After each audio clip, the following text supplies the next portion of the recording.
जय हिंद दोस्तों। अगर आपने पुराना खाता खोल रखा है, बैंक अकाउंट जिसे सेविंग अकाउंट कहते हैं, या फिर करेंट अकाउंट हो, या फिर एफडी ही आपने करा रखा है, या फिर किसी प्रकार का एसआईपी का प्लान ले रखा है, म्यूचुअल फंड ले रखा है, किसी भी तरह का बैंक में कोई भी इन्वेस्टमेंट आपने कर रखा है, तो आपके लिए यह महत्वपूर्ण खबर है। बहुत ही महत्वपूर्ण बातें बताने जा रहा हूं। आगे बढ़ने से पहले रिक्वेस्ट करूंगा, वीडियो को लाइक अब करना ना भूलेंगे। आते हैं सीधे मुद्दों पर। मैं आपको बता दूं कि अभी हिंदुस्तान के रिपोर्ट के अनुसार आरबीआई का जो आंकड़ा है उसमें कहा गया है कि सिर्फ बिहार में 2600 करोड़ रुपया ऐसे है बैंकों में पड़ा हुआ जिसका कोई दावेदार नहीं है, कोई लेनदार नहीं है, कोई क्लेम करने वाला नहीं। इससे पहले भी मैंने वीडियो में बताया था, कई वीडियो में बताया हो कि किस कारण से, उस चीज को समझिए। देखिए कारण क्या होता है। कारण होता है कि मैंने आपको पहले भी बताया कि पुराना अकाउंट, जिसने पुराना अकाउंट खोल रखा है, तो होता कि बहुत सारे अकाउंट में लोग अकाउंट खुलवा रखे हैं और नॉमिनी नहीं उन्होंने डाल रखा है, क्योंकि सेविंग अकाउंट खुलवाते हैं तो नॉमिनी पर ज्यादा लोग फोकस नहीं करते। अब होता क्या है कि जब व्यक्ति नहीं रहता है इस दुनिया में जिसके नाम से अकाउंट है, चाहे वो करेंट अकाउंट हो, सेविंग अकाउंट हो, एफडी हो, एसआईपी हो, म्यूचुअल फंड, कुछ भी हो, सारे इन्वेस्टमेंट के बारे में बता रहा हूं। नॉमिनी अगर गलती से आप भूल गए और होता क्या है कि उस व्यक्ति को कुछ हो गया, तो उसमें क्या होता है कि उसका बहुत सारे उत्तराधिकारी उत्पन्न हो जाते हैं। बैंक कंफ्यूज हो जाता है कि भाई किसको दावेदार माना जाए, किसको दावेदार नहीं माना जाए। इसमें क्या होता है कि भाई बैंक कहती है सक्सेशन सर्टिफिकेट लेकर आओ तभी पैसे मिलेंगे। सारे दावेदार एक साथ सक्सेशन सर्टिफिकेट में मेंशन करवा के लेकर आओ कि कितने उत्तराधिकारी है, सबको पैसे मिलेंगे।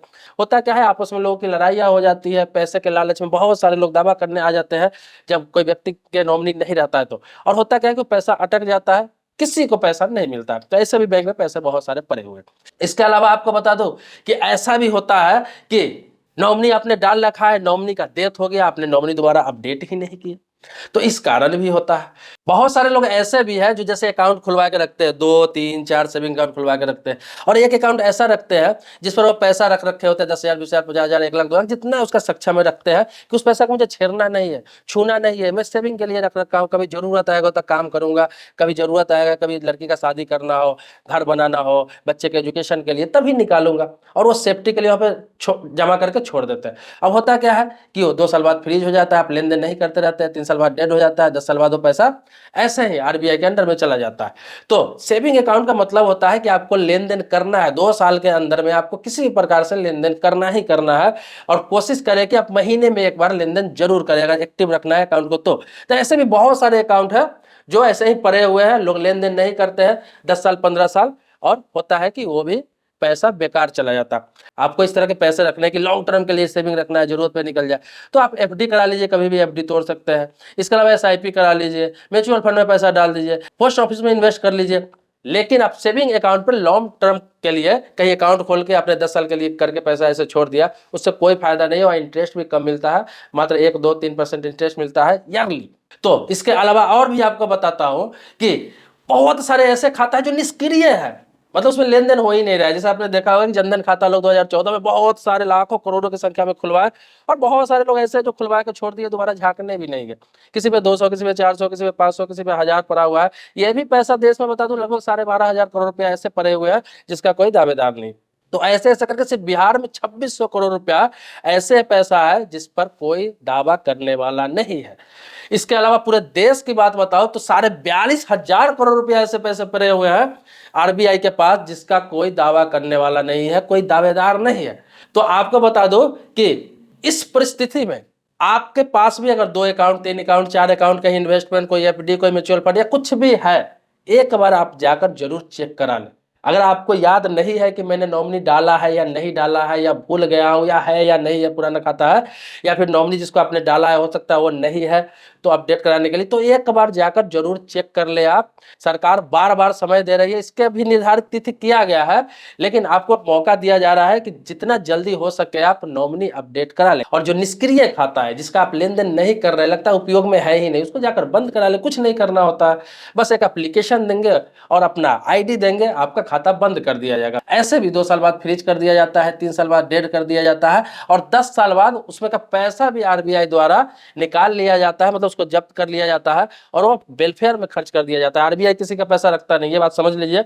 या तो उसका वेलफेयर फंड में जाता है जो लोगों की सुविधा के लिए होता है, या फिर होता क्या है कि आरबीआई के पास बहुत सारे पैसा है, बाद में भी दावेदार अगर मिल जाते हैं, अगर ठोस सबूत के साथ दावा आरबीआई में भी करते हैं तो पैसे मिलने की संभावना होती है, लेकिन वहां सक्सेशन सर्टिफिकेट देकर आपको दावा करना पड़ेगा, प्रूव करना पड़ेगा कि आप ही उसके वंशज हो या फिर आप ही उसके उत्तराधिकारी हो, तो तब जाकर आपको पैसा मिलेगा। लेकिन बहुत लंबा प्रक्रिया हो जाता है अगर 10 साल बाद आप आरबीआई में करेंगे दावा तो। लेकिन ये सब करने की जरूरत ही नहीं पड़े, इसलिए आप पहले से ही सावधान हो जाइए। अब आपको एक बात और बता दूं कि आरबीआई ने कहा है कि जल्द से जल्द, बैंकों को कहा है कि जल्द से जल्द आपके यहाँ जो पैसा इस तरह के पड़े हुए हैं, पूरे देश में 42,000 करोड़ रुपया से ऊपर और सिर्फ बिहार में 2600 करोड़ से ऊपर, तो उसमें क्या है कि कहा गया है कि आप उनको चिन्हित करके उन सभी का पैसा डिस्ट्रीब्यूट करने का प्रयास करें, उन तक पहुंचाने का प्रयास करें। लेकिन इसमें बैंक की गलती ही नहीं, बैंक की गलती ही नहीं है। बैंक कैसे किसी के पास पहुंचाएगा जब उसमें नॉमिनी ही नहीं है? अगर इस तरह का कोई डेथ हो गया, नॉमिनी ही नहीं, तो किसको पैसा देगी? या फिर किसी ने खाता खोल के 10 साल 15 साल 20 साल से यूज ही नहीं कर रहा है, उस पर 400 500 1000 2000 पड़ा हुआ है, किसको खोजेगी, कहाँ खोजेगी?